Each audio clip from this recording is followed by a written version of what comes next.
I'm going to blow your mind right now with adventure mode. See this? What the fuck is this? This is awesome. This is a mission-based sort of sub-campaign. Not really a story, just go do different missions that are generally shorter and have different, changes to them. Like they're shorter, like this one you have to defeat 300 enemies in 10 minutes. And we'll get through it in about 3 minutes. Oh, this is ridiculous. And it's just so... It gets even more ridiculous because the different levels can have sealed rewards where you have to search for them and use original Zelda items on the right tile to uncover the reward. Oh, this game just went from a... Wait. I think I already used this game went from a grade to a slightly higher grade, and I don't remember what I said it was last time, so I'm just I gonna don't say either. it. So I'm just gonna say I like this. It is. It's very cool. And this is also one of those things where, like it says, defeat Lizalfos, but what you want to do is just fucking kill 300 enemies as fast as possible. And try to distract you from that, because as you kill more, eventually a big enemy, I think a King Dodongo, appears, and you can try to fight him. Yeah, right? I said eventually, it's like 20 seconds. What was this? Wait, 10 minutes to kill 300 enemies? Didn't you kill like 1,100 in 5 minutes before? Well, yeah, but this is also like the first quest in adventure mode, and they get much harder. Oh. Okay, And the DLC adds another map of what you just saw. Oh, rad. Yeah. Yeah, so you're gonna have this thing in. Yeah. So we're not that far in. So in 30 seconds, you killed 131 of the 500 you needed. Oh yeah, it's kind of intense. Yeah, it is cheap, but that spin attack is amazing to destroy just groups. Well, yeah, shit, yeah, I mean, look at this. You're just knocking out like 20, 30 at a clip. Yep. And it just wastes time to kill those like big enemies because they only count as one. But they do drop materials. That still only counts as one. But they do drop materials that are useful for creating badges that expand your moveset or just add different benefits, which we'll look into a bit more later. That sounds complicated. It's not that complicated. It's a little bit, but not that complicated. I like this. Yeah. Damn, that was like, I think that was actually 50 enemies in one hit. Yeah. That Like, is it's not even fair. Like, they might as well be sheep. They're not even attacking me. That really, you know what that really It's going like, hey, what'd you do? Ah! That really feels like some of the missions in like in the Bastion like training area, where it's just like, Hey, it's Link, I'm gonna give him a hug. Ah! Meanwhile, King Dodongo over here. Dodongo. Words I live by. I was about to. Yes, you do. Because you're Okay. calling again is what's happening here. Right, back to Hyrule Warriors. Good stuff. And Victory. Victory. I- It my- says, my- hey, got some stuff. And now I get graded from C to A based on how I perform. And how I get graded determines if, like, which paths I unlock on the map and if I get different rewards. Oh, not bad. Look at how majestic I am! Aggro, no! Sorry, Aggro is the only horse that matters to me. Check it out. A rank. Oh! Well, Serious okay. adventurer. And all you had to do was literally one mission. It's time to move on a little bit more. What the hell was that? Sorry, coffee. Okay. This was more of a full level because there's no cutscenes, there's no story to it, but I do have to capture keeps, get the enemy keep, kill the enemy commander. It still is faster than the story missions, Right, but right. it's a little bit more involved than just kill 300 dudes. Yeah, that last one definitely felt like just a gimme. But loading, ding. Real, even the loading bar is a little. That was a crazy ass looking map. Yeah. What the? Well, it's a map we played before. It's the Deku Tree. Oh yeah, sure, Yeah. That was a while ago since we last cracked this game open. Yep. And God the damn. enemy here is Volga, that douchebag of a fire-breathing dragon knight, whose ass I'm going to kick very handily. The launcher with this is very much similar to the story. So what's the goal of this? To defeat enough keeps to open the enemy keep, draw the enemy commander out and then kick his ass. So literally, so it is just another kill a bunch of enemies. Yeah. Yeah. So without like story-specific switch-ups and cutscenes, it does still go a lot faster. Well, yeah. Well, I mean, you know, like the last one was 300 specifically. This one's just gonna keep going until it says don't give, until it says you're done. Oh yeah, there are different types of like things. Okay. Levels, and it's pretty cool. I like that they added this in. Oh, it's great. I've noticed that that if there's one thing you gotta really give Nintendo credit for is that they really are interested in replay value. Yeah. Well, you know, especially what like Namco did too. Yeah. You know, like in their games really have a lot of stuff to do. Yeah, they usually do. I like that. I like that. I'm looking forward to that for AAA games, and not just hope that allowing multiplayer means people will just keep playing. Like that's cheap. It's easy. That's easy to do. Yep, like Bayonetta 2, you know what it comes with? What's that? Bayonetta 1. Oh. Straight off. With like sick Nintendo character skins for Bayonetta. Yeah.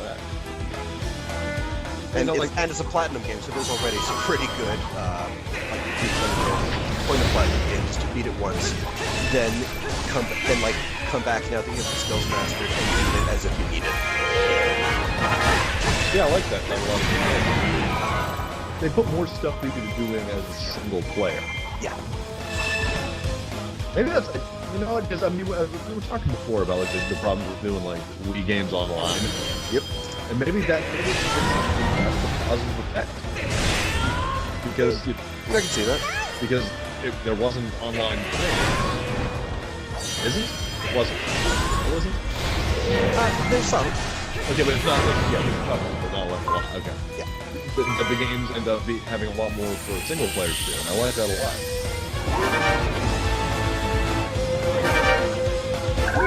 I mean, granted, even if it's just, you know, it's something like this where you're just sort of going through maps and killing enemies to collect something, to unlock something, so you can go somewhere else and kill more enemies. At least that's something. Yep.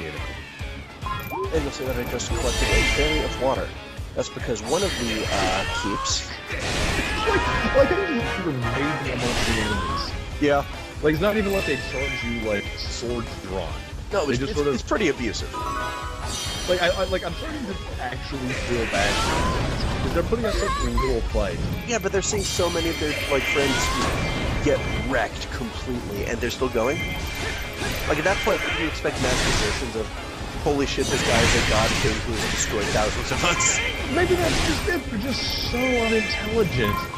They're just these little guys that are just trying to, you know, do whatever. I mean, they're not even figuring out that they should be attacking the person. They just sort of swarm you and go, "Hey, hey, hey." Like, haha, I was just slaughtering you and everything else. Yeah. Don't worry though, I'm actually only just knocking them out. Oh, don't worry, it's fine. It was morally totally fine in Lord of the Rings when it was like, oh, they're orcs, they suck anyway. You racist undertones of Lord of the Rings. Next, I always felt good. I always felt for the orcs. I really did. Okay. I always thought about their orc families. We gotta wonder, like, okay, yeah, Sauron's there, but why did Mordor get so credit? Thinking about it. I think it's because Saruman brought, like, industrialization to it. Well, wasn't someone make a thesis about that? That Lord of the Rings was really one of the most racist books ever? It seemed like all the problems were from trying to mix races. Yeah.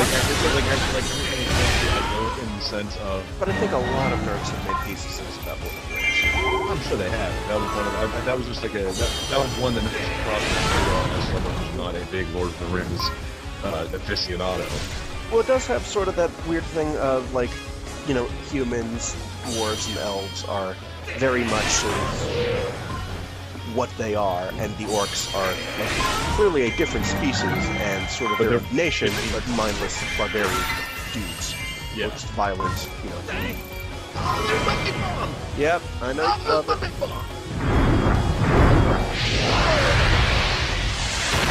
So this guy's such a dick.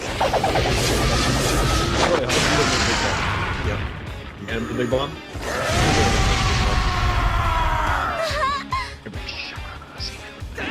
Oh, it I'm just gonna keep throwing it. Spam it until the thing. What? You kill another 50 people. It's so ridiculous. Yeah. It's just egregious. Bob is so much big. That was 100 people you just killed. That's so much better than necessary. I know, it's great. That's a temporary power-up. Both is one of those characters that I hate because I'm not given a better reason to hate him besides just he's a violent psycho dude who's like, I'm the strongest one ever, I'll kick your ass, and blah blah blah. Like, I want some characterization. Like Wizro, the eyeball mouth wizard shadow guy, is cool. He's like clearly a thrall summoned evil spirit, you see it. But this is just, oh, you're a pretty badass guy who turns into a dragon somehow and you're angry all the time. Why? Well, I feel like especially with Nintendo games, the whole evil for its own sake thing is kind of important. Yeah. Because they can't, like, it's like if they put too much nuance in it, other than just sort of break the sort of cartoon colorfulness of everything. It's just, you know, heroes, bad guys, go. It is really weird when you think that they put more nuance into the characterization in the Mario games than in the Zelda games. Because, like, even when Bowser's, like, the bad guy in the Mario RPG games, and, like, Paper Mario, it's like, you get a sense of he has a purpose, and he's doing stuff. He's a person even if he is generally a dick.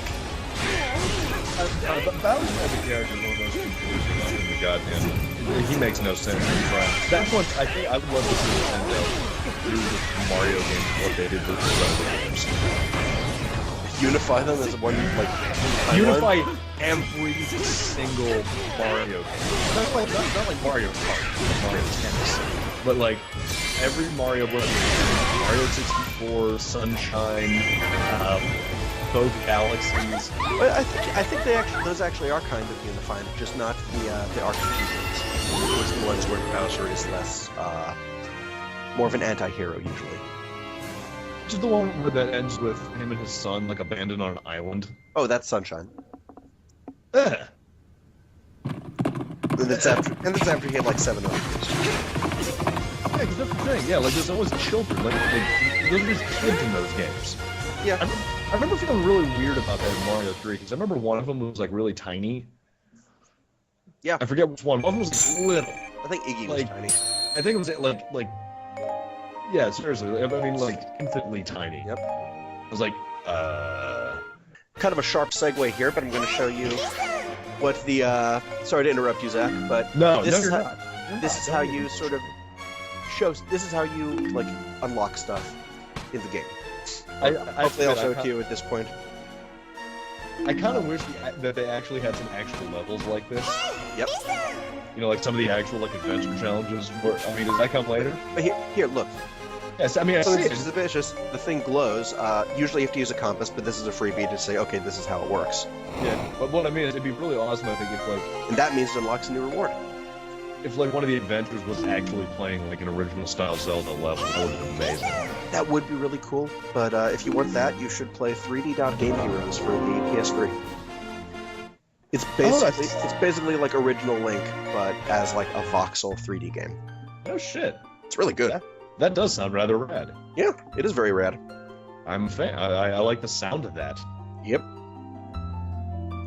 And I am very much a fan of some retro games. Not all of them. I don't like all of them, but I think I quite enjoy those. Yeah, there sort of is a saturation of them, but some of them are very good. Yeah, well, you know, because it's easy. This is a reverse. This is kind of a reverse escort mission because I need to destroy those bomb shoes before they hit the people. Because if they get inside and go off, they will wreck. Oh. And if your main keep is taken over, destroyed, you lose. Hold on. Yeah. Oh, come on, hurry up, get that bomb shoe. Yeah, I might actually just give that one thing on the right the keep, because I guess with this playthrough I'm not doing that. Or I'm doing well, I'm just thinking, oh god, I need to get mats from the big bow first. I was about to say, you don't have a lot of time here, you gotta get a roll on. What? Oh, yeah. Okay. Oh yeah, it shows me a countdown. And I like our little sort of figured out so that you can take care of that. Yep. Well, if they stayed around, that special move would have wrecked them even harder than it did. Well, it's still wrecking them anyway, but they're still getting wrecked. I was about to say, it's not Or like as that's hell. safe from anything. No, Okay. give them a few moments reprise. Reprieve. Like for 5 seconds. Like, don't worry. I'm just gonna make you get killed by the missile blast. I'll kill you with laser blasts. Yep. Laser blasts. With a large, possibly very large sword. Chop through. And that's the other thing. Wasn't the sword dull horribly as this went on? No, because it's Japanese. A neat thing is, in other maps, bomb shoes are escorted by bomb shoe operator. And if you kill them, and not the bomb shoe, you take control of the bomb shoe and they go to the nearest enemy stronghold to detonate. Well, that sounds complicated. Not really. You don't have to control them at all, you just kill the operator and they sort of join your side. Hey. Stop it. Stop it.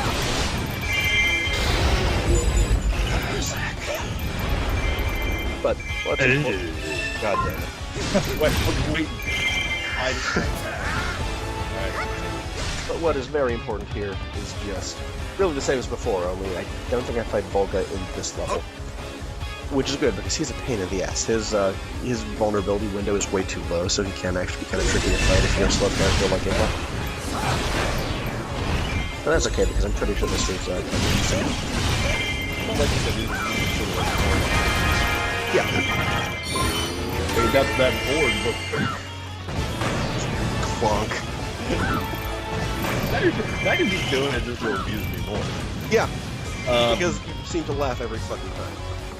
It's never not it's awesome every time.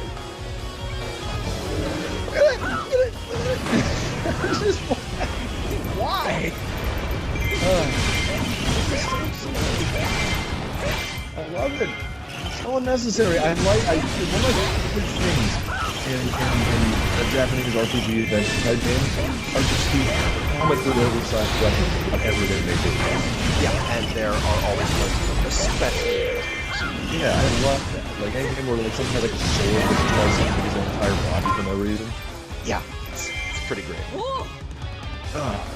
Wonderful. Oh, you acquired a fairy. All right. Hopefully that will. Apparently that should improve our chances. It kind of does, because that flashing stronghold we're right, I think it's just a barrier. And barrier is like an elemental attack that hurts you. So if you don't do anything about it, your health will slowly drain away as you play through it. Oh, that's not good. Yep.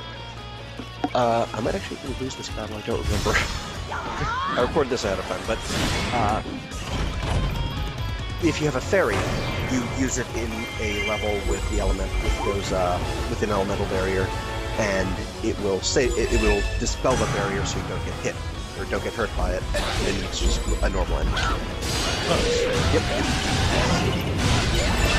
Yeah, it's another like small thing that makes it a bit more complicated, but in kind of a good way. Yeah, I think a lot of games, they're just small bit, a little like, it's just like an added layer of something to be aware of. Yeah. They're not just constantly throwing like a completely the wall mechanic that fundamentally changes how you have to do something in different situations. Like everything sort of just builds on itself. I like that. Yeah. Small things that kind of make it a little more. Little bit smart.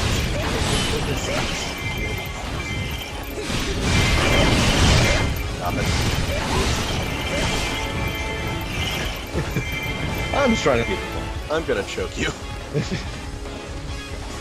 It's gonna happen one of these times. Yeah, probably. One of these times, Probably when you're playing a video game and getting really pissed off at it. one of these times it's gonna be like, we're gonna just be like puzzle through a series, and then all of a sudden I'm gonna go missing for the remainder of them. It's like, Zach was in the hospital, completely unrelated to when he was acting like a jackass at the end of the last video. There was choking. Or it's like, it has nothing to do with the outrageous joke he made at the end of the last episode that I had to edit out. We here at Being Good are totally not racist or whatever the hell he said. We're not whatever Zach said. Whatever Zach said. We deny any implications brought by what he says. The episodes are going to start all coming with a warning that says that I don't speak for reasons. Any opinions expressed by Zach do not reflect upon the game good. Again, no magic circle, so you can't really summon the giant, kind of weird, naked fairy to take over the battlefield for you. Excellent description. Excellent description. It's accurate. I didn't say it was inaccurate. I said it was excellent. Yeah. It is one of those things because that I think is really the one separation I feel like between this and sort of a standard Zelda game. Not aside from the mechanics and the whole. What's the game that this is like supposedly really like Dynasty something or other? Dynasty Warriors. Dynasty Warriors, which would make sense. Hyrule Warriors, Dynasty Warriors.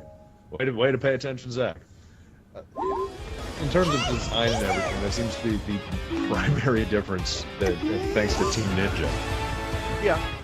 And, well, I do think the mechanics are deeper and this is basically built to, like, a higher quality, because this is them realizing, okay, this is a property that is going to sell way more, and we better appeal. Which is funny, because they didn't have to. Yeah. It's a fucking Zelda game. They could have just shit into a box and would have gotten 9.5 from IGN or something like that. You know that. Franchises cannot get that. They just can't. Take a franchise and every major publication is just going to fall all over themselves. Just suck along the teeth. Like, that's just how it is. Yeah. Look at Castlevania games. Look at goddamn Destiny. How many 10 out of 10s did that game? Almost all of them? Actually, didn't get very good reviews. Got mostly 7s. Because I saw the one commercial for it. Oh no, the commercials you can't believe shit like this. They just showered all these 9.5 out of 10s, and I was like, of course they gave 9.5 out of 10. It's a goddamn fun game. Of course they're gonna say it's amazing. Yeah, but you gotta see like how selectively they use the quotes and which scores go with which. Good point. I'm actually going to Metacritic. And I'm saying this is someone who kind of enjoys Destiny. It's very, very flawed, and the story is just abysmal. But it's fun. It's mechanically solid. You're right. It's about 76. Yep. You're right. 70. Yep. 76 on Metacritic. How about that? Yep. That is, in fact, I was indeed incorrect. And not Volga, the enemy commander, was Alphos, so a little bit easier. You know the lizard? Yeah. The one that you were fighting like 5 minutes ago? Yeah. Oh. And I believe I got a ranking, which is why I got that extra chest, which I think is a hard upgrade for Impa. How many characters do you juggle throughout the course of this game? It's not a hard upgrade. It's fucking... Oh, still, weapons are nice. And they're usually like kind of unique and better weapons. You got a tchotchke. Well, they're usually unique and better weapons. I think this might be Bigaren's knife or Giant's knife, like the next step up from her current weapon. Which That's something at least. Which we'll see just about now after her badass and really stupid. Oh, this thing. I think my favorite chunk. I think my favorite example, my favorite like displays of badassitude. Yep. Are when they aren't even necessary and in fact are more trouble than they're worth. They're completely unnecessary. Okay, gotta be. But the Naginata. This is her getting a spear. And you got B, you failed. Yep, and that's about what it is for now.